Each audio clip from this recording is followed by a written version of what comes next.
The great thing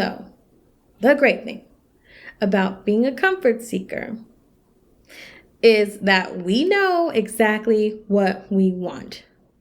We know it. Like hands down, we know exactly what we want. We want the comfort, and I want it to look just like this. Hey loves! My name is Dantea, and I'm your fave self-worth therapist and coach. And this is my show, Situationship. This show is about getting out of toxic situationships that go beyond partners to family and friends and everything in between, to living a life of joy and self-worth. Okay, let's get into it.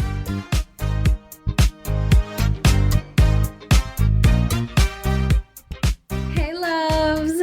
Do we have an awesome topic today or what? I want to talk about the ways we show up in relationships, especially situationships. And like always, you know that situationships are not only romantic based here. Like in this room, in our time together, I'm not just talking about romantic situationships. I'm talking about family, friendships, work life, whatever, right? Any kind of relationship can be a situationship. I feel like I'm sounding like a game show host. Can be your new car. Like, that's not what I'm doing. I think I'm just excited. And I have coffee. So, hey, we're feeling ramped up today. Okay, back to the show. A lot of times, my clients and I discuss the sometimes difficult balance of having like your immediate needs met, right? And then there's this long-term need on the other side. We constantly, that is truly sometimes a lot of the themes of my work. Like I have this need now, like inner need, not like necessarily career, like that could be at play too. I'm talking about like this inner desire where we settle for and try to grab hold of the short-term solution versus like the long-term needs to help me get through this phase and so on. Here's a personal example. When I feel waves of self-doubt, my immediate need is quick comfort, right? When I'm second guessing myself, when I'm not feeling like I'm enough or that every move I make is a mistake, my immediate need is quick comfort. I need it now. I need comfort now. The quickest things often to reach for that is things like food for me, drinks with friends, drinks by myself. I'm like, oh, I'm making a recipe or whatever. Sexy time with someone, right? Things like that. A quick comfort. Take care of it right now. During these short meetings of my needs, I am still feeling pretty riled up.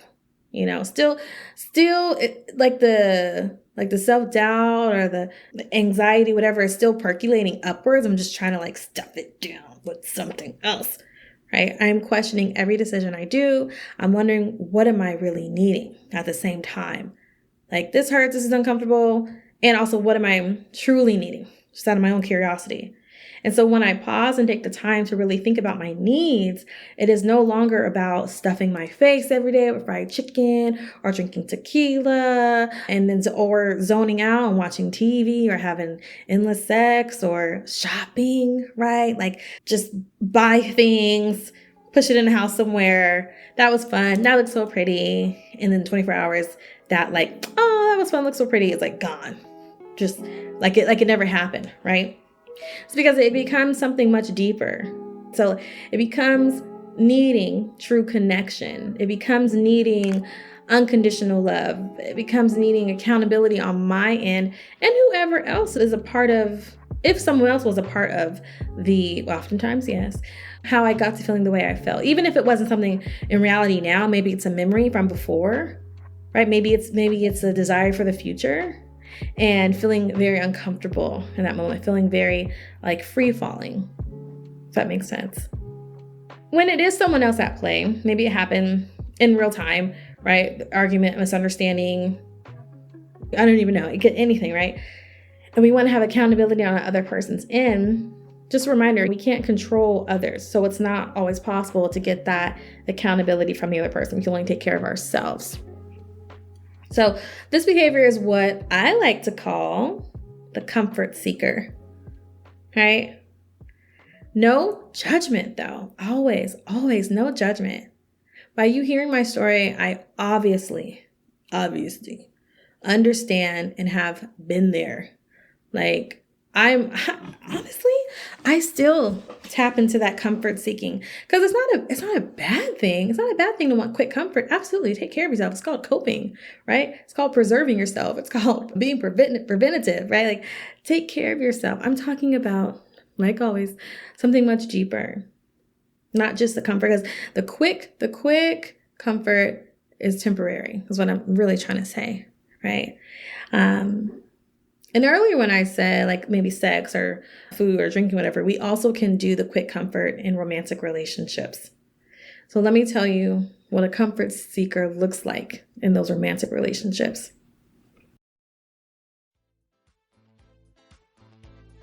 If you're listening to this episode, I bet you're wondering what behaviors you're doing that keep you from getting your needs met and ending up in situationship after situationship. I got you. I've created a situationship quiz and I'm so excited about it. Take the quiz to discover more behaviors and more tips for navigating situationships, because I know you're in more than one right now. No judgment, boo-boo. I used to have 5 situationships at a time. Yes. So you're not alone. You can find the quiz at www.dontea.co/quiz. That's dontea.co/quiz. I'll drop it in the show notes as well. Okay, back to the episode.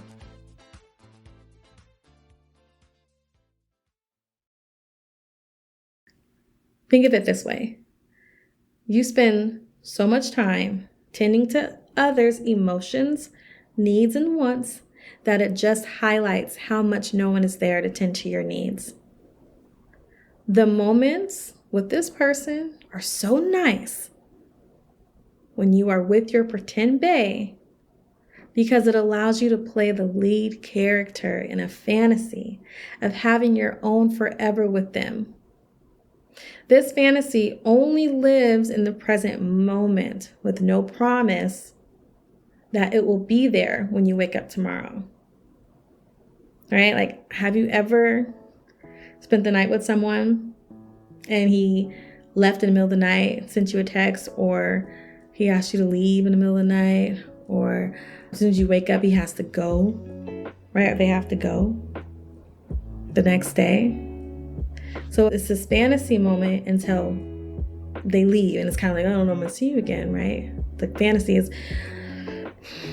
and kind of disappears the next day. So this isn't your real life, right? And at some point, the joyful feeling will leave because the fantasy and the pretending that comes with it is just really fleeting. The great thing about being a comfort seeker is that we know exactly what we want. We know it, like hands down. We know exactly what we want. We want the comfort, and I want it to look just like this. You know what it will feel like, you know what it will look like, and you even know what it will smell like. And when you finally get the romance and companionship you've been dreaming of, the real date nights, the surprise trips, the meeting the parents, the photos of you and Bae on the walls, on the fridge, on Instagram, whatever. And of course, we got to make it official everywhere else, whether that's, like I said, Instagram, TikTok, Threads, like wherever, birthday parties, weddings coming up, whatever. We're making it official everywhere. This is great. Truly, it's great because so many of us don't know what we want. And then we just wake up with what's thrown at us. Like, oh, he liked me or she liked me. And, oh, okay, I'm just going to go with it. Or, oh, they live in Utah and I've never been. They want to be with me and I want to be with them. So let's just try it out, right? Nothing wrong with that either. I'm just saying, as comfort seekers, we usually know like exactly what we want and what it looks like and when it should happen. But did you know that when you start to seek long-term comfort over short-term comfort, you will feel more satisfied and in control of your life? Do you believe me? You will no longer believe your needs can only be satisfied by someone else. And you will know that you can provide the comfort you seek and not place the power in a temporary someone. So let's turn this party up. Let me give you a tip. Let me, hey, I'm still here for you. So hold my hand. I'm right here. So what do you do next as a comfort seeker? What kind of tip can I give here? Well, I believe it's important to know that you can be the lead character in your real life. Like I said that earlier, right? So of course, the tricky part is believing in yourself. Like who doesn't have a hard time believing in themselves sometimes, every once in a while? For some of us, it's every day, every hour. Keep going, girl, you got this. So it's super essential to speak positive affirmations to yourself, to know you deserve happiness in reality, in the current reality of our situation. Here's the next thing you can do as a comfort seeker. I want you to separate your need for comfort from the need for a romantic relationship. Separate that. Not saying they both can't exist. I'm saying separate them out. Not seeing a romantic relationship as a solver of all the discomfort in our lives, right? So once you do that, you can identify the true comfort you seek, the true one. True ones, the many, plural, I'm sure, such as rest, quiet time, feeling sexy, whatever, right? Maybe there's a bathing suit you want to wear this summer or to whatever next coming pool party or early fall pool party, whatever, still be hot outside. Maybe there's a swimsuit you want to wear and it's very risque, very revealing, right? Like, oh my God, I can't wear that because my body's not right. Or, oh my gosh, people say, or is it too showy? Or it just covers the areola, like whatever. If that's what you want to do, if that would truly inner feelings and needs make you feel good, buy that swimsuit, girl, and wear it. Boy, wear it. Like, you should see my swimsuits. If I could find a total mesh with a star on my areola in my vagina area, I'm buying it. If you know when, send it my way, because that's what I'm trying to show up as, okay? Like that Keke Palmer dress everybody was talking about a while back when she went to see Usher and her ass was out. I'm like, hell yeah, wear that. Why not? Why do we have to be so modest? Like, if that's what you want to wear on a one time going out to see Usher, I mean, I don't know how many times she's gone, but like, I say, where you just had a baby? Yes, go. Do what you want to do that makes you feel good. By doing so, it will free up the desire that comfort only comes from your pretend relationship. This full relationship, what's the word? I'm trying to think of the word. This, not necessarily friends with benefits, but this situationship, right? If you're in one of those, like, can really free you up from that desire that it only comes from within those moments you share together. Okay? So I truly hope that talking about being a comfort seeker has helped you gain some type of insight into your comfort seeker relationship with situationships. That's almost like a tongue twister. Okay, I hope you got all of that. I believe in you. I believe in me, because this person can be me sometimes. Okay? Until next time, bye. Thank you for listening to the show, loves. This show was produced by Mackenzie Mazzell and me, Dantea. If you got a question you'd like me to answer, which I know you do, please send it to dantea@soireesintherapy.com. That's SOIREES for soirees. When you do that, the answer might just become an episode, and I would love to keep talking about your question. Want to work with me? The link is in the show notes. I'll see you there, and I'll see you in the next episode. Okay,